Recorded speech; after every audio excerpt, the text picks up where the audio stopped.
Bab 222. Diupload oleh Baca Suara. Jangan lupa like dan subscribe, agar kami makin semangat upload lebih banyak.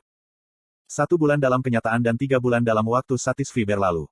Sementara itu, tanaman Raiden tumbuh dengan baik. Itu karena, saluran air yang ditemukan oleh Piaro memberikan nutrisi ke tanah, dan peralatan grid meningkatkan kualitas tanah. Beban keuangan berkurang, sehingga mereka tidak perlu lagi mengimpor makanan dengan harga tinggi. Selain itu, rumput mulai tumbuh, debu kuning menjadi lemah, dan orang-orang menjadi lebih sehat. Pemandangan anak-anak yang sakit membaik, dan membawa air mata ke mata orang-orang. Ini semua berkat Duke Grid. Ah, benar sekali. Orang-orang telah menderita selama 10 tahun terakhir dan akan mati kelaparan. Jadi, Grid dan anggota Overgearet seperti malaikat yang dikirim oleh Dewi Rebecca. Orang-orang benar-benar patuh pada Grid dan anggota Overgearet. Karena, mereka adalah penyelamat mereka. Mereka dididik dan dilatih sebagai petani, blacksmith, arsitek, tentara, del. Sebagai hasilnya, mereka dapat merasakan rasa pencapaian dari menghidupkan kembali kota dengan kekuatan mereka sendiri. Raiden penuh vitalitas. Apakah kamu keluar di jalanan, akhir-akhir ini? Suara-suara memuji tuanku ada di mana-mana. Sungguh, aku sudah sangat sibuk, sehingga aku tidak punya waktu untuk pergi keluar. Di masa lalu, Huroi telah berjanji untuk melayani Grid untuk membalas budi. Tapi sekarang, berbeda. Huroi menghormati Grid yang sudah matang, dan loyal kepadanya berdasarkan hal itu. Aku bangga padamu. Kota hantu di ambang kehancuran, sekarang menjadi kota kehidupan. Berkat anggota Overgearet, monster tidak mengancam Raiden, dan pasukan kecil tapi kuat, sedang dilatih oleh Jude. Han memelihara para blacksmith muda, dan terima kasih kepada Rabbit, kecepatan keseluruhan perkembangan Raiden meningkat. Euphemina menunjukkan kekuatannya di banyak bidang, dengan menduplikasi skill penjinakan monster, blacksmith, dan arsitektur. Secara khusus, Jishuka memainkan peran besar sebagai penguasa Bairan. Dia dan 2 anggota Overgearet lainnya melatih para knight dan tentara, dan terus berburu Orc S dan Raid Guardian of Forest. Berkat ini, gudang guild dipenuhi dengan berbagai mineral dan sisik silfit. Segera, semua anggota Overgearet akan memiliki jubah tembus pandang. Orang yang menyatukan bakat luar biasa dan kepribadian yang kuat. Itu tidak lain adalah Grid. Rasa hormat Huroi terhadap Grid meningkat dari hari ke hari. Masih banyak jalan yang harus ditempuh.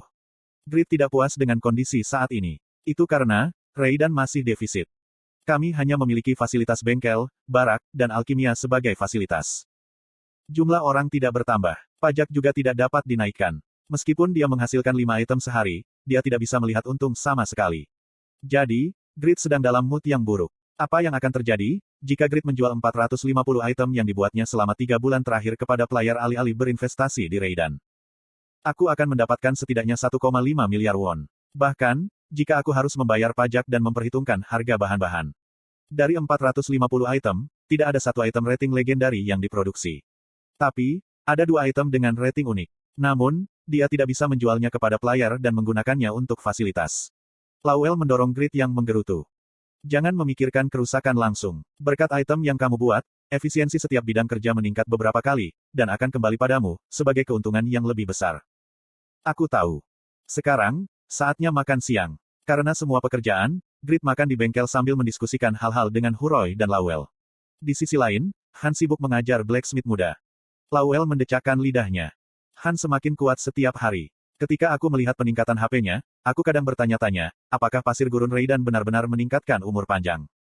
Inspirasi itu bawaan, yang mengingatkan diriku, apakah ada peningkatan penjualan yang stabil untuk longevity remedy? Ya, penjualan bulan ini telah mencapai 1.230 gold. Tetap saja, itu bahkan tidak seperempat dari gaji Rabbit. Rabbit menerima gaji 500 gold sebagai viscount, kemudian 5.300 gold lainnya sebagai gaji administratornya. Ini adalah nilai minimum yang ditetapkan oleh Rabbit sendiri. Bahkan, jika dia berjanji kesetiaannya, dia tidak akan bekerja dengan kurang dari 5.300 gold sebulan. Itu tidak berlebihan untuk mengatakan jika defisit Raiden saat ini adalah karena Rabbit. Tapi, kita tidak seharusnya menghinanya. Nilai Tuan Rabbit tidak dapat dikonversi menjadi uang. Aku tahu. Berkat Rabbit, Raiden tumbuh dengan cepat. Peningkatan urusan dalam negeri tak tertandingi, jika dibandingkan dengan kota-kota lain.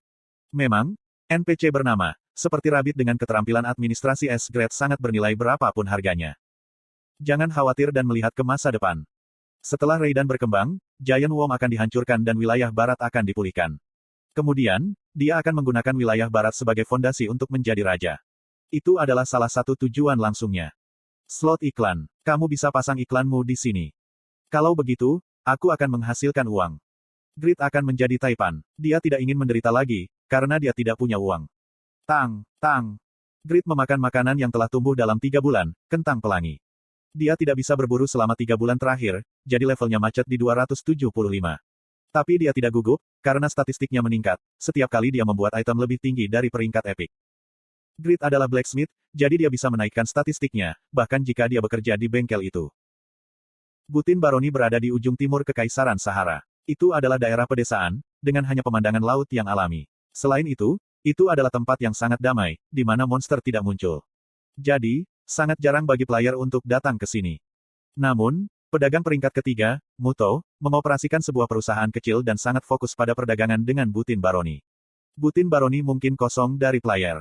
Tapi, itu adalah resor untuk NPC kaya dan bangsawan. Longevity Remedy. Muto berfokus pada penyediaan barang-barang mewah untuk orang kaya dan bangsawan, yang mengunjungi Butin Baroni. Tingkat penjualannya tiba-tiba menurun, dan dia akhirnya mengidentifikasi alasannya. Dia melihat sedikit pasir di botol kaca dan mengerutkan kening. Pasir ini dijual sebagai produk mewah dengan nama Longevity Remedy. Tingkat penjualan produkku turun, karena ini. Muto telah melihat item yang tak terhitung jumlahnya. Sebagai seorang pedagang, wawasannya sangat bagus. Jadi, tidak sulit baginya untuk melihat, jika Longevity Remedy hanyalah pasir biasa. Itu ide yang sangat bagus. Pedagang mana yang muncul dengan gagasan memasarkan pasir Reidan sebagai obat panjang umur? Muto kagum setelah mendengarnya dari NPC di Butin Baroni. Tingkat ketajaman bisnis ini hampir pada tingkat penipuan. Pasti ada pedagang luar biasa, yang bersembunyi di Reidan. Muto yakin akan hal itu. Dia khawatir, bagaimana dia bisa bersaing dengan pedagang besar dan segera muncul ide. Apakah tidak ada gurun besar di sekitar Reidan? Sik. Muto tersenyum puas dan segera memimpin perusahaannya ke Reidan. Tapi, dia menghadapi kesulitan, begitu dia melintasi perbatasan. Apa ini? Para penjaga Muto Company berada di atas level 200. Ketika tentara bayaran disewa dengan harga mahal, mereka dengan sempurna melindungi perusahaan dari monster dan bandit. Tapi, begitu mereka memasuki wilayah Reidan, Giant Worm, katak padang pasir, dan monster kuat lainnya melahap para penjaga. Ini gila. Kenapa monster begitu kuat? Para Twin Head Ogre adalah monster terkuat yang pernah ia lihat sejauh ini, dan mereka tidak menentang monster barat. Lari. Muto Company harus melarikan diri dari monster gila. Tapi, Muto masih tidak lupa untuk memasukkan pasir dari gurun ke dalam tasnya. Pan, terkutuk. Aku hampir terbunuh. Petik 2. Muto gemetar, ketika dia hampir tidak selamat dan kembali ke Butin Baroni. Dia putus asa, karena dia kehilangan setengah dari penjaganya di padang pasir. Aku harus menjual semua pasir, untuk mengganti sebagian kerugiannya. Muto pergi mencari pedagang NPC. Kemudian, dia mengeluarkan Longevity Remedy yang ia buat dari pasir Reidan. Namun, NPC mendecakkan lidahnya. Longevity Remedy dibuat dari pasir yang dikumpulkan di pusat Reidan, bukan pasir biasa dari padang pasir. Kami hanya mengakui pasir dari Tuan Reidan sebagai Longevity Remedy. Sementara, yang lainnya adalah sampah. Mari kita hentikan transaksi di masa depan. Aku tidak lagi ingin bekerja dengan penjahat sepertimu. Petik 2. Ini buruk. Dia pikir itu akan mudah. Tapi, lawannya sudah menembus ke otaknya. Muto frustrasi, setelah kehilangan banyak penjaga dan klien, karena pasir. Bawang putih. Shin Yongwo lockout dari Satisfy dan pergi ke ruang tamu untuk makan malam. Kemudian, dia menemukan orang tuanya mengupas bawang putih dan duduk di samping mereka. Aku akan membantumu.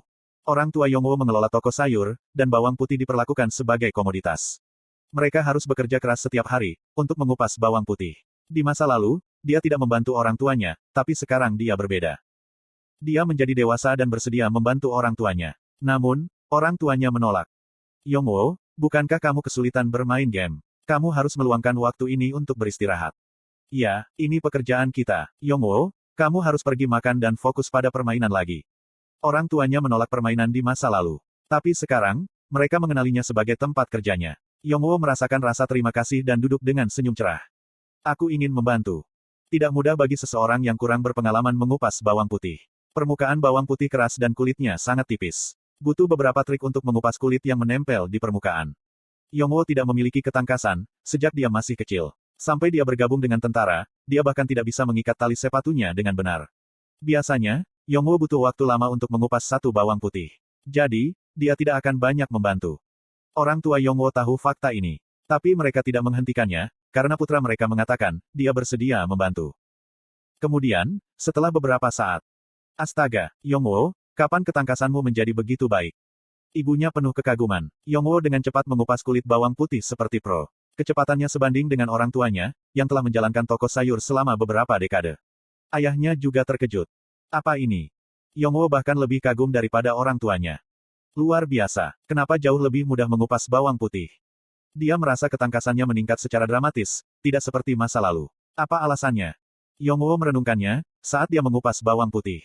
Lalu, dia mendapat jawabannya dalam beberapa menit. Ini adalah hasil dari tindakan berulang. Tangan terampil dibutuhkan untuk membuat barang. Sejak menjadi Pakmas Descendants, Yongwo telah membuat ribuan item.